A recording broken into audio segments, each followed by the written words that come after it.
سب سے پہلی بات تو یہ کہ اس وقت جو میں نے کچھ فیکٹس اینڈ فگرز پڑھے ہیں 30 سے 40% فصلیں اوور آل پاکستان کے اندر، اگر ہم گندم کی بات کریں، آلو کی بات کریں، یہ وہ کھانا ہے جو ہماری فوڈ باسکٹ کو ڈائریکٹلی افیکٹ کرتا ہے، یہ کم ہوئی ہیں. بارشیں اس سال کم ہوئی ہیں، اس وجہ سے ڈائریکٹلی فوڈ پہ فرق پڑ. سینس آف ارجنسی نظر آتی ہے آپ کو کہیں بیانیے میں، کہیں نیریٹو میں، جب آپ ٹی وی دیکھتی ہیں، جب آپ پولیٹیکل پارٹیز کی بات سنتی ہیں، گورنمنٹ کی بات سنتی ہیں، بطور نوجوان جس نے جس ملک کو چلانا ہے آگے تک، کو نظر آ رہا ہے کہ یہ؟ نہیں، میرا نہیں خیال. وہی بات ہے کہ پالیسیز ہم پیپر پہ بہت کچھ لکھ دیتے ہیں، لیکن اسپیچز میں بھی ہم بہت کچھ بول دیتے ہیں، لیکن جہاں پر کچھ کرنے کی بات آتی ہے وہاں پر آپ کو کوئی ایکشن نظر نہیں آتا ہے. ابھی آپ کی بارشیں نہیں ہوئی ہیں، کوئی آپ کو پلان آف ایکشن نظر نہیں آ رہا ہے حکومت کی طرف سے کہ بتایا جائے، چھوٹے کسان کو کچھ بتایا جائے کہ ان کا کیا کرنا ہے یا آگے فیوچر کا آپ کا کیا پلان ہے. کیونکہ یہ جو کلائمیٹ چینج جو آپ کی ہو رہی ہے اس کے لیے آپ کو لانگ ٹرم پلاننگ کی ضرورت ہے. ایسے نہیں ہے کہ ایک چیز ہوئی ہے اور آپ اس کو فوراً سے بینڈیڈ صرف اس پر لگا دیں گے. اس کے لیے آپ کو لانگ ٹرم پلاننگ کی ضرورت ہے، جو مجھے آنیسٹلی بالکل نظر نہیں آتی ہے. اسپیچز بہت موٹیویشنل قسم کی ہوتی ہیں کہ ہم یہ کریں گے وہ کریں گے، لیکن جہاں کچھ کرنے کی بات آتی ہے تو پھر آپ کو ٹرانسلیٹ ہوتا ہے. لانگ ٹرم پلان کیا کرے؟ بارشیں نہیں ہوئی، اللہ کی مرضی بارشیں نہیں ہوئی. اب اگر کم ہو گئی ہے کپاس یا گندم تو اگلے سال زیادہ ہو جائے گی. کیا پلان ہو سکتا ہے؟ کیا ایگزیکٹلی. تو اب بارشیں تو وہ پھر بندہ کہے، وہ تو آپ کے شروع سے آپ کی بارشوں کا پیٹرن تو چینج ہوتا رہا ہے. اب کلائمیٹ چینج کا مسئلہ یہ ہے کہ آپ کی بارشیں اتنی انسرٹن ہو گئی ہیں کہ آپ کو نہیں پتا اگلے سال آپ کی کتنی بارش ہوگی کتنی نہیں ہوگی. تو اس کے لیے پریپیئر کرنا بھی وہ ایک ٹاسک ہے آپ کا پورا. لیکن اس کے لیے مطلب ایک تو آپ کو پاکستان کا جس طرح ایک فوکس ہے، آپ کا کارپوریٹ فارمنگ پہ بہت زیادہ فوکس ہے. آپ کو کیپٹل انٹینسو فارمنگ پہ جانے کی ضرورت ہے کہ آپ غریب کسان جو ہے اس کو اوپر لے کر آئیں، آپ اس کو انسینٹیوز دیں. جس طرح کسان کارڈ ایک بہت اچھا انیشیٹو پنجاب میں شروع ہوا تھا، پہلے بھی ایک تھا پچھلی حکومت میں بھی، تو وہ بہت اچھا انیشیٹو ہے. اس کو ایکسپینڈ کرنے کی ضرورت ہے. پھر آپ کے انشورنس دینے کی ضرورت ہے چھوٹے کسان کو. بیسیکلی لائک چھوٹے کسان کو اپلفٹ کرنے کی ضرورت ہے، کیونکہ وہی آپ کی اکانومی کی بیک بون ہے اور وہیں پر ہم لیک بھی کرتے ہیں. ہم بڑے کسان کو تو بہت سارے انسینٹیوز دیتے ہیں لیکن چھوٹے پہ فوکس نہیں کرتے ہیں.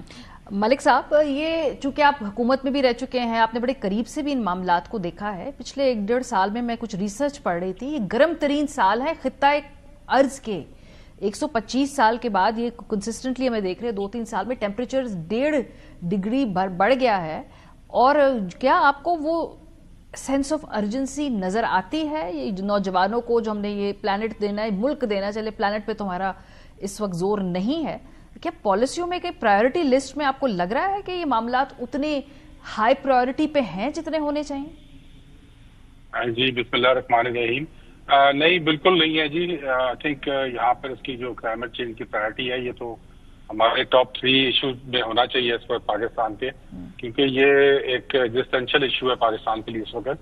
جیسے آپ ابھی فارمنگ کی بات کر رہی تھی، تو اس وقت ابھی موجودہ جہاں ہم بیٹھے ہوئے ہیں یہاں پر 40% بارشیں جو ہیں وہ کم ہوئی ہیں، اور اس کی وجہ سے ہمارا جو جس طرح بتا رہی تھی کہ اسمال فارمر جو ہے وہ بڑی بری طرح ہٹ ہوا ہے. اب یہ پہلی بار نہیں ہے اور نہ یہ آخری بار ہے، اور اس کے لیے ایک ایسی پالیسی فریم ورک ہونا چاہیے تھا جو کہ امیڈیٹلی امپلیمنٹ ہونا شروع ہو جاتا ہے، جس کے SOPs بنے ہوئے ہوتے. یہاں پر کاغذ پہ تو بہت کچھ لکھا جاتا ہے اور پالیسی اسٹریٹجیز جس طرح یہ کہہ رہی تھی تقاریر بہت بڑی بڑی ہو جاتی ہیں، لیکن جو کلائمیٹ ایکشن ہے وہ مسنگ ہے یہاں پہ. اور اس کے لیے میں بھی پیچھے ایک بڑی کانفرنس ہوئی اسلام آباد میں، اس میں کافی اسپیکر، کچھ اور 150 اسپیکر تھے پاکستان سے. وہ سارا ملبہ جو تھا، اسپیشلی جو گورنمنٹ کے اسپیکرز تھے، وہ سارا ملبہ ڈال رہے تھے کہ لیک آف کلائمیٹ فائنانس کے اوپر. میرا خیال میں یہ ایشو نہیں ہے، issue is of political priority. اگر پولیٹیکل پرائرٹی دی جائے اس کو تو پھر وہ کلائمیٹ فائنانس آپ کو مل جاتا ہے. اور اگر آپ ہوم گرون کلائمیٹ ایکشن کریں جو کہ آپ کی پرائرٹی ہے، تو اس کو کلائمیٹ فائنانس انٹرنیشنلی بھی فالو کرتا ہے. دس از مائی ایکسپیرینس. اور ہم نے یہ کر کے بھی دکھایا تھا جب ہم نے یہ درختوں کا ایک بہت بڑا پروجیکٹ کیا، بلین ٹری سونامی تھا جی بلین ٹری کا کیا تھا. وہ اس میں پاکستان نے ریسورسز خود پیدا کیے تھے. ہمارا 80 کروڑ کا بجٹ تھا، اس کو ہم 14 بلین پہ لے گئے. لیکن جب وہ ہم نے کر کے دکھایا تو باہر سے دنیا کے تمام جو ملٹی لیٹرل بینکس تھے، they were willing to partner with us on a home grown initiative. تو اسی طرح آئی تھنک جو کلائمیٹ سمارٹ ایگریکلچر ہے یہ پاکستان کے لیے لگژری نہیں ہے، اس وقت ایک سخت ضرورت ہے کہ ہمیں اس کے لیے پورا جو پلان ہے وہ بنا ہونا چاہیے.